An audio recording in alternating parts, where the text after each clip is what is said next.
সাত তবক আসমান জমিন যদি এক পাল্লায় রাখা হয় আর এক পাল্লায় যদি ওই কালিমা রাখা হয় তাহলে কালিমার পাল্লাই ভারী হয়ে যাবে।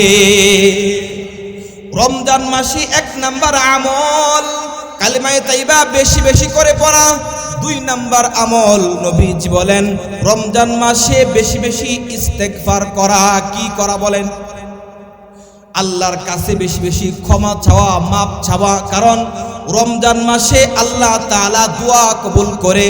হাদিসে পাকে আছে রমজান মাসে এমন একটা মুহূর্ত আছে যে মুহূর্তের মধ্যে বান্দা আল্লাহর কাছে যে দোয়া করে আল্লাহ তাআলা ডাইরেক্ট ওই দোয়া কবুল করে। তিন নাম্বার আল্লাহর হাবিব সাল্লাল্লাহু আলাইহি ওয়াসাল্লাম বলেন তিন নাম্বার আমল তোমরা আমার কাছে জান্নাত চাইবা। কি চাইবা বলেন? আল্লাহ তাআলা বলেন ইন্নাল্লাযীনা আমানু ওয়া আমিলুস সলিহাতি কানাত লাহুম জান্নাতুল ফিরদাউসি নুজুলা খালিদিনা ফিহা লা ইয়াবগুনা আনহা হিওয়ালা। আল্লাহ তাআলা বলেন ইন্নাল্লাযীনা আমানু যারা ঈমান এনেছে ওয়া আমিলুস সলিহাত এবং নেক আমল করেছে কানাত লাহুম জান্নাতুল ফিরদাউসি নুজুলা আমি তাদের আপ্যায়নের জন্য রেখেছি জান্নাতুল ফেরদাউস। নবীজি বলেন তোমরা বেশি বেশি আমার কাছে জান্নাত চাইবা, জান্নাতুল ফেরদাউস চাইবা। চার নাম্বার আমল নবীজি বলেন চার নাম্বার আমল তোমরা আমার কাছে জাহান্নাম থেকে পানা চাইবা। ঠিক কিনা বলেন? জাহান্নাম থেকে পানা চাইবা। এই জাহান্নাম কত কঠিন, জাহান্নাম কত ভয়ঙ্কর, জাহান্নামের আগুন কত ভয়ঙ্কর। দুনিয়ার আগুনের কালার হলো স্বর্ণের কালার। ঠিক কিনা বলেন? দুনিয়ার আগুনকে 70 বার আগুন দিয়া দৌত করে এরপরে দুনিয়ায় দেওয়া হয়েছে। জাহান্নামের আগুন কেমন হবে? দুনিয়ার আগুন যদি এক জায়গায় লাগে বাবা এক জায়গায় ব্যথা করে। ঠিক কিনা বলেন? দুনিয়ার আগুন যদি এক জায়গায় লাগে এক জায়গায় ব্যথা করে। ঠিক কিনা বলেন? কিন্তু জাহান্নামের আগুন এক জায়গায় লাগলে মনে হইবে কলিজা পর্যন্ত পুড়ে গেছে। চার নাম্বার আমল নবীজি বলেন ও দুনিয়ার মানুষ তোমরা জাহান্নাম থেকে আমার কাছে বেশি বেশি পানা চাইবা। এই রমজান মাসে আল্লাহ তাআলা তোমার দোয়া কবুল করবে। আমি যে আয়াতে কারিমা তিলাওয়াত করেছি এই আয়াতকে সামনে রেখে কিছু কথা বলার চেষ্টা করব। আল্লাহ তাআলা যেন আমাকে কিছু উপকারী কথা বলার তৌফিক দান করেন। সকলে বলেন আমিন। মুহতারাম হাজিরিন, বলেন তো দেখি আমাদের মালিক কে? জোরে বলতে হবে। আমাদের রব কে? আকাশের মালিক কে? জমিনের মালিক কে? আমার আল্লাহ যত জগতের মালিক, আমার নবী তত জগতের রহমত। ঠিক কিনা বলেন? আমার আল্লাহ যত জগতের সৃষ্টিকর্তা মালিক খোদা, আমার নবী তত জগতের নবী। ঠিক কিনা বলেন? আল্লাহ তাআলা বলেন আলহামদুলিল্লাহি রাব্বিল আলামিন।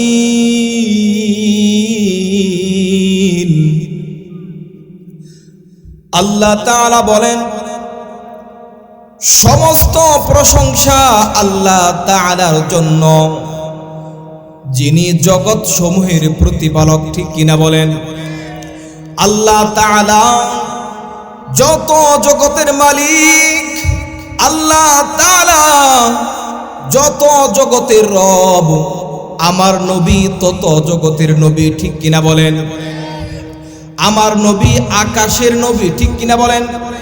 আমার নবী জমিনের নবী, আমার নবী গাছের নবী, আমার নবী গাছের জন্য রহমত, আমার নবী আকাশের জন্য রহমত, আমার নবী জমিনের জন্য রহমত, আমার নবী সমস্ত কিছুর জন্য রহমত, আমার নবী পশু পাখির জন্য রহমত, আমার নবী মানুষের জন্য রহমত, আমার নবী জিনের জন্য রহমত, আমার নবী সমস্ত কিছুর জন্য রহমত, ঠিক কিনা বলেন? আল্লাহ তাআলা বলেন, ওয়ামা আরসালনাকা ইল্লা রাহমাতাল লিল আলামিন।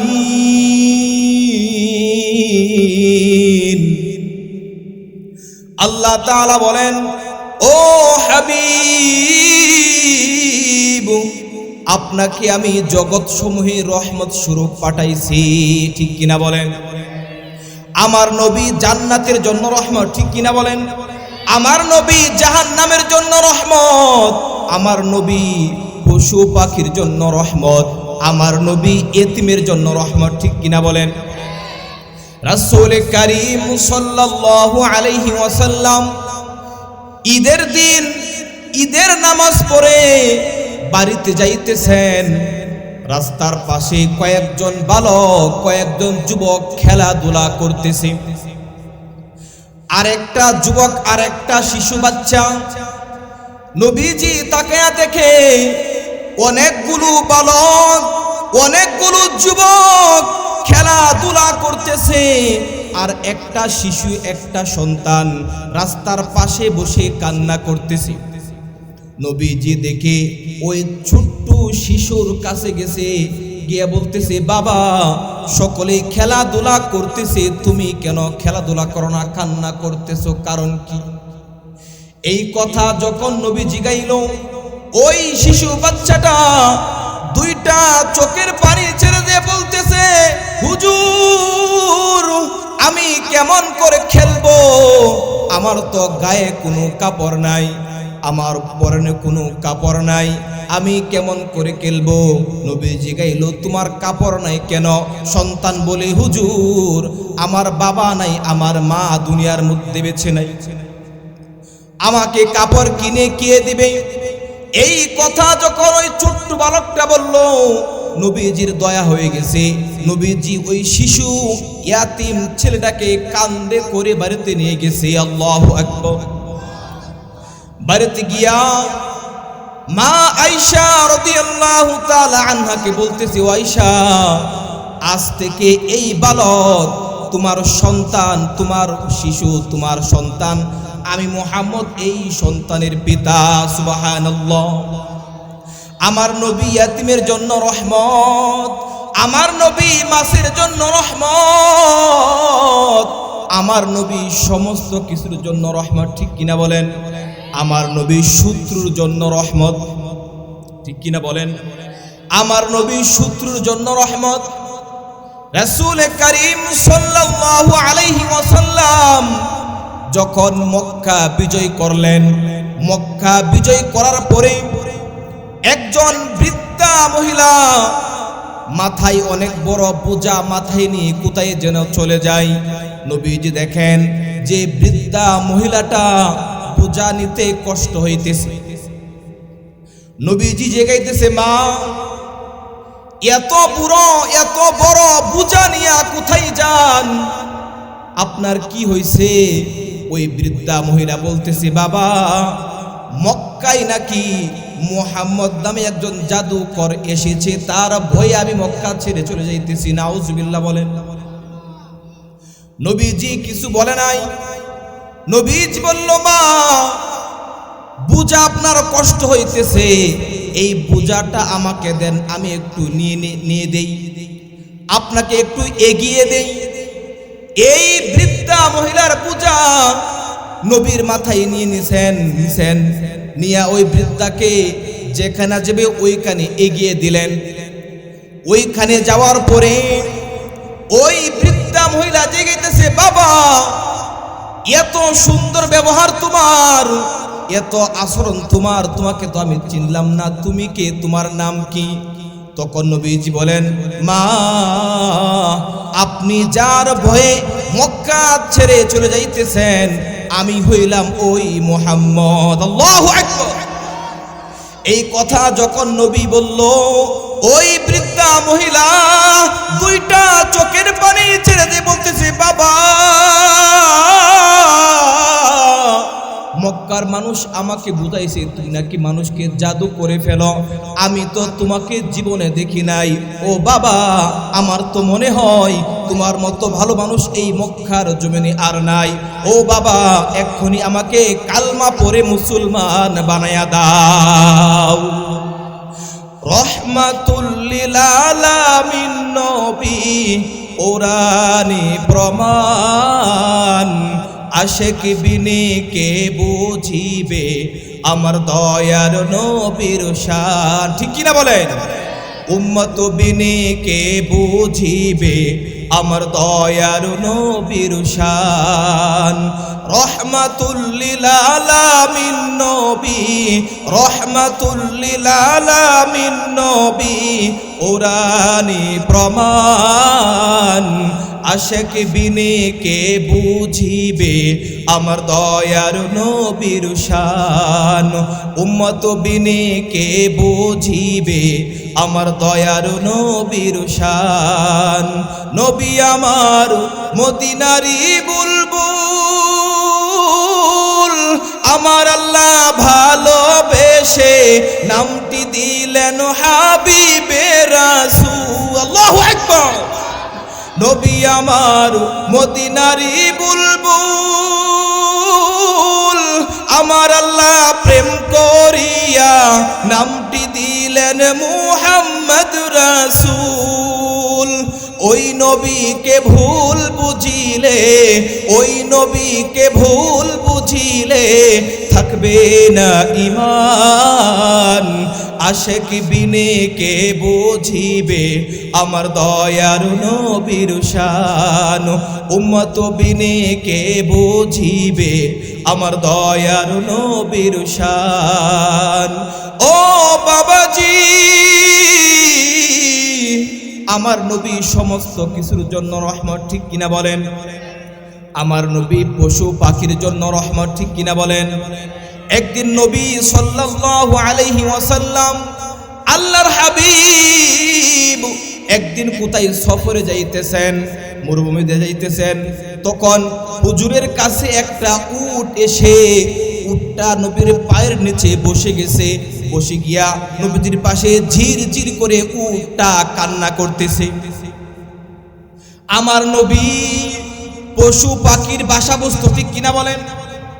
আমার নবী সমস্ত কিছুর বাসা বুঝতো। আমার নবীকে সাপে ছায়া দেয়। ঠিক কিনা বলেন? আমার নবীকে মাছে ছায়া দেয়, আমার নবীকে গাছে ছায়া দেয়, আমার নবীকে সাপে ছায়া দেয়। রাসূল কারীম সাল্লাল্লাহু আলাইহি ওয়াসাল্লাম যখন উটটা নবীর কাছে আইসা বসে গেল, জির জির করে কান্না করতেছে, নবীজি বুঝতে পারলো যে এই উটের মনে কোনো দুঃখ আছে। ঠিক কিনা বলেন? উটটা কান্না করে করে নবীজির কাছে বিচার দিতেছে। কি বিচার? ওই উট কান্না করে করে বলতেছে, ইয়া রাসূলুল্লাহ, ইয়া হাবিবাল্লাহ, আমার মালিক আমাকে অনেক বেশি কাজ করায়, কিন্তু আমাকে খাবার দেয় কম। যে পরিমাণ কাজ আমার দিয়া করায় তার চাইতে খাবার দেয় অল্প। ইয়া রাসূলুল্লাহ, আমার তো কষ্ট হয়। এই উট যখন নবীর কাছে বিচার দিল, নবীজি ওই উটের মালিককে খুঁজতে লাগলো। খুঁজতে খুঁজতে পেয়ে গেল। নবীজি বলতেছে, ও ভাই, আপনার উটটা আমার কাছে বিক্রি করে দাও। ওই ব্যক্তি বলতেছে, হুজুর, উট বিক্রি করতে হবে না, এই উটটা আপনাকে হাদিয়া দিয়ে দিলাম। বুঝেন নাই কথা? নবীজি জানতে পারছে যে ওই মালিক এই উট দিয়া সে তার জীবিকা নির্বাহ করে। বুঝেন নাই? এই উট দিয়া সে জীবিকা নির্বাহ করে। উট দিয়া সে তার জীবন চালায়, তার পরিবার চালায়। নবীজি বুঝতে পারলেন, নবীজি বলছেন, বাবা ও ভাই, এই উট আমাকে হাদিয়া দেওয়ার দরকার নাই, আমি বলি তুমি এই উটটাকে বেশি বেশি খাবার দিও। তোমার উট আমার কাছে বিচার দিছে, এই উট দিয়া তুমি অনেক বেশি কাজ করাও, মাল টানো, বোঝা টানো, কিন্তু উটকে ওই পরিমাণ খাবার দেও না। এই জন্য উট আমার কাছে বিচার দিছে, এই জন্য ওই মালিক ওই দিন থেকে ওই উটকে বেশি বেশি খাবার দিতে আরম্ভ করলো। মোহতারাম হাজিরিন, আমার নবী পশু পাখির জন্য রবি, ঠিক কিনা বলেন? মন যদি দিতে হয় নবীকে দিও, ঠিক কিনা বলেন?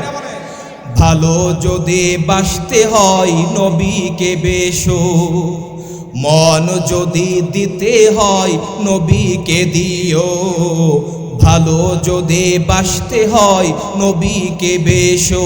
তোমার কষ্ট যাত না যিনি সইতে পারে না, তোমার কষ্ট যাত না যিনি সইতে পারে না, সেই নবীজির মুহাব্বতে দুরুদ পড়িও। মন যদি দিতে হয় নবীকে দিও, ভালো যদি বাসতে হয় নবীকে বেশো। মুহতারাম হাজিরিন, আমার আপনার নবী সমস্ত কিছুর জন্য রহমত, ঠিক কিনা বলেন? নবীকে মুহাব্বত করতে হবে, ঠিক কিনা বলেন? মুহতারাম হাজিরিন, আমাদের সামনে রমজান মাস, ঠিক কিনা বলেন? শাবান মাস আমাদের একবারে প্রায় শেষের দিকে, অর্ধেকের বেশি হয়ে গেছে, ঠিক কিনা? এর পরেই শাবান, রমজান মাস। রাসূল কারীম সাল্লাল্লাহু আলাইহি ওয়াসাল্লাম বলেন যে শাবান মাসের হিসাব তোমরা ভালো করে রাখো, যেন রমজান মাসের রোজা না ছুটে যায়, ঠিক কিনা বলেন? হযরত সালমান ফারসি রাদিয়াল্লাহু তাআলা আনহু হাদিস বর্ণনা করেন। সালমান ফারসি রাদিয়াল্লাহু তাআলা আনহু বলেন, শাবান মাসের শেষ দিকে একদিন রাসূল কারীম সাল্লাল্লাহু আলাইহি ওয়াসাল্লাম আমাদেরকে নসিহত করেছিলেন। নসিহত করে বলেন, ও সাহাবায়ে কেরাম, তোমাদের সামনে এমন একটা মাস আসতেছে, তোমাদের সামনে এমন একটা মাস আবির্ভাব হইতেছে যে মাসের গুরুত্ব অনেক বেশি, ঠিক কিনা বলেন? যে মাসে একটা নফল আদায় করলে অন্য মাসে একটা ফরজের সমান, ঠিক কিনা বলেন? আর যে মাসে একটা ফরজ আদায় করলে অন্য মাসে ৭০টা ফরজের সমান, ঠিক কিনা বলেন? এই রমজান মাস এত গুরুত্বপূর্ণ মাস, যে মাসে আল্লাহ তাআলা বান্দার গুনাহ মাফ করে দেয়। এই রমজান মাসকে আল্লাহ তাআলা ৩ ভাগে ভাগ করছেন। কয় ভাগে বলেন? ৩ ভাগে ভাগ করছেন। এই ৩ ভাগ, প্রথম ভাগে আল্লাহ তাআলা রহমত দান করেন, ঠিক কিনা বলেন? দ্বিতীয় ভাগে মাগফিরাত, ক্ষমা করেন। তৃতীয় ভাগে আল্লাহ তাআলা জাহান্নাম থেকে মুক্তি দেন, ঠিক কিনা বলেন? রাসূল কারীম সাল্লাল্লাহু আলাইহি ওয়াসাল্লাম বলেন, ও আমার উম্মতেরা, রমজান মাসে তোমরা 4টা কাজ বেশি বেশি করবা। কয়টা কাজ? আওয়াজ দিয়া বলেন। রমজান মাসে তোমরা 4টা কাজ বেশি বেশি করবা। 1 নাম্বার, রমজান মাসে তোমরা বেশি বেশি জিকির করবা, লা ইলাহা ইল্লাল্লাহ, লা ইলাহা ইল্লাল্লাহ, লা ইলাহা ইল্লাল্লাহ। রমজান মাসে এই জিকির, কালিমায়ে তাইবা তোমরা বেশি বেশি করবা। এই কালিমা তাইবার কত দাম! একদিন মুসা পয়গম্বর, নাম শুনছেননি? মুসা পয়গম্বর আল্লাহ তাআলাকে বলেন, ও মালিক, আমাকে এমন একটা কালিমা দেন আমাকে এমন একটা দোয়া দেন যে দোয়া অন্য কেউ জপে নাই, যে দোয়া অন্য কাউকে দেন নাই। আল্লাহ তাআলা বলেন, হে মূসা তুমি পড়ো লা ইলাহা ইল্লাল্লাহ। মূসা পয়গম্বর বলেন, ও মালিক, এই কালিমা তো সকলেই জানে, এই কালিমা তো সবাই পড়ে, আমি তো বলেছি আমাকে একটা স্পেশাল কালিমা দেওয়ার জন্য। আল্লাহ তাআলা বলেন, মূসা তুমি জানো কি এই কালিমার কত দাম? এই কালিমার কত দাম? 7 তবক আসমান জমিন। বুঝেন নাই কথা? 7 তবক আসমান জমিন যদি এক পাল্লায় রাখা হয়, আর এক পাল্লায় যদি ওই কালিমা রাখা হয়, তাহলে কালিমার পাল্লাই ভারী হয়ে যাবে। রমজান মাসে 1 নাম্বার আমল কালিমায়ে তাইবা বেশি বেশি করে পড়া। 2 নাম্বার আমল নবীজি বলেন রমজান মাসে বেশি বেশি ইস্তেগফার করা। কি করা বলেন? আল্লাহর কাছে বেশি বেশি ক্ষমা চাওয়া, মাপ চাওয়া। কারণ রমজান মাসে আল্লাহ তাআলা দোয়া কবুল করে। হাদিসে পাকে আছে রমজান মাসে এমন একটা মুহূর্ত আছে যে মুহূর্তের মধ্যে বান্দা আল্লাহর কাছে যে দোয়া করে আল্লাহ তাআলা ডাইরেক্ট ওই দোয়া কবুল করে। 3 নাম্বার আল্লাহর হাবিব সাল্লাল্লাহু আলাইহি ওয়াসাল্লাম বলেন 3 নাম্বার আমল, তোমরা আমার কাছে জান্নাত চাইবা। কি চাইবা বলেন? আল্লাহ তাআলা বলেন, ইন্নাল্লাযীনা আমানু ওয়া আমিলুস সলিহাতি কানাত লাহুম জান্নাতুল ফিরদাউসি নুজুলা খালিদিনা ফিহা লা ইয়াবগুনা আনহা হিওয়ালা। আল্লাহ তাআলা বলেন, ইন্নাল্লাযীনা আমানু, যারা ঈমান এনেছে, ওয়া আমিলুস সলিহাত, এবং নেক আমল করেছে, কানাত লাহুম জান্নাতুল ফিরদাউসি নুজুলা, আমি তাদের আপ্যায়নের জন্য রেখেছি জান্নাতুল ফেরদাউস। নবীজি বলেন তোমরা বেশি বেশি আমার কাছে জান্নাত চাইবা, জান্নাতুল ফেরদাউস চাইবা। 4 নাম্বার আমল নবীজি বলেন, 4 নাম্বার আমল, তোমরা আমার কাছে জাহান্নাম থেকে পানা চাইবা। ঠিক কিনা বলেন? জাহান্নাম থেকে পানা চাইবা।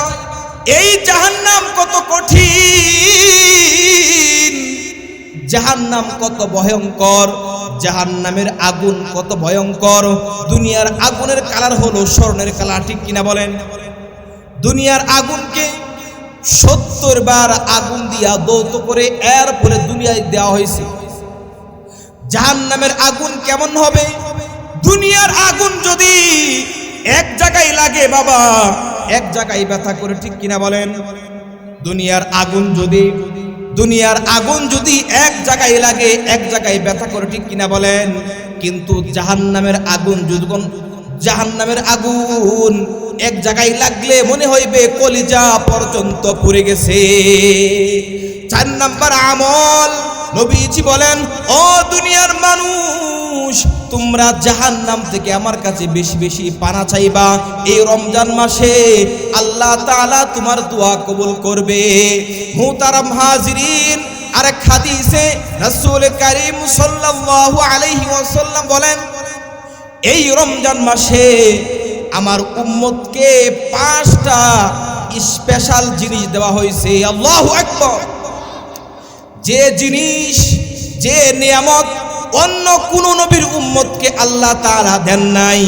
1 নাম্বার পুরস্কার, 1 নাম্বার নিয়ামত আল্লাহ তাআলা আমার উম্মতকে দেওয়া হয়েছে, দিবেন। 1 নাম্বার নিয়ামত হলো নবীজি বলেন যে রোজাদারের মুখের ঘ্রাণ আল্লাহর কাছে মিশকের চাইতেও অধিক প্রিয়। বুঝেন নাই কথা? 5টা বিশেষ স্পেশাল নিয়ামত আমাদেরকে রমজান মাসে দিয়েছেন, যে নিয়ামতগুলো অন্য কোন নবীর উম্মতকে আল্লাহ তাআলা দেন নাই। 1 নাম্বার নবীজি বলেন রোজাদারের মুখের ঘ্রাণ আল্লাহর কাছে মেশকের চাইতেও অধিক প্রিয়। 2 নাম্বার, যারা রোজা রাখে তাদের জন্য সমস্ত মাখলুক দোয়া করে। সুবহানাল্লাহ বলেন। আকাশ দোয়া করে, জমিন দোয়া করে, পাহাড় দোয়া করে, পশু পাখি, এমনকি সমুদ্রের মাছ পর্যন্ত যারা রোজা রাখে তাদের জন্য দোয়া করে। ঠিক কিনা বলেন? একটা বিশেষ নিয়ামত। এরপরে 3 নাম্বার নিয়ামত হলো, নবীজি বলেন যে যারা রোজা রাখে তাদের জন্য প্রত্যেক দিন আল্লাহ তাআলা জান্নাতকে সুসজ্জিত করেন। 4 নাম্বার নিয়ামত, আল্লাহ তাআলা রমজান মাসে উশৃঙ্খল শয়তানকে শিকল দিয়ে আবদ্ধ করে রেখেছে। ঠিক কিনা বলেন? 5 নাম্বার নিয়ামত, যে রমজানের শেষ রাতে আল্লাহ তাআলা সমস্ত রোজাদারকে আল্লাহ তাআলা মাফ করে দিবে।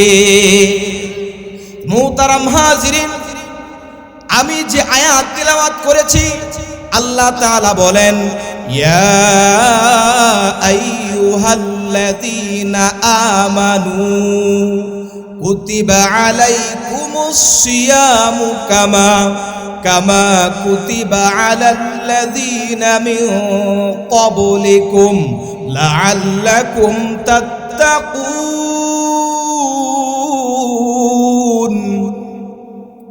আল্লাহ তাআলা বলেন, হে ঈমানদারগণ, আমি তোমাদের উপর রোজা ফরজ করেছি যেমন করে তোমাদের পূর্ববর্তী গণের উপর রোজা ফরজ করেছিলাম, যেন তোমরা তাকওয়া লাভ করতে পারো। আল্লাহ তাআলা আমাদেরকে রোজা দিয়েছেন তাকওয়া লাভের জন্য। ঠিক কিনা বলেন? আল্লাহ তাআলা আরেক আয়াতে বলেন, ইয়া আইয়ুহান নাসু উবুদু রাব্বাকুমুল্লাযী খালাকাকুম ওয়াল্লাযীনা মিন ক্বাবলিকুম লাআল্লাকুম তাত্তাকুন। এই রমজান মাসে রোজা রাখলে আল্লাহ তাআলা আমাদের সব গুনাহ ক্ষমা করে দিবে। ঠিক কিনা বলেন? রমজানে রাখলে রোজা মাফ হয় গুনাহ,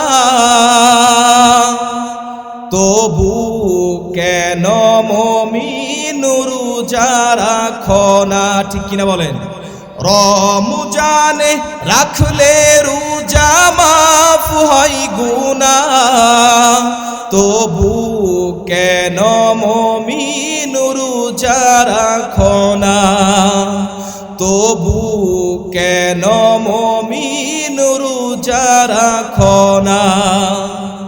যদি তোমার গুনাহ থাকে পাহাড় সমান, সব গুনাহ ক্ষমা করে দিবে রহমান। ঠিক কিনা?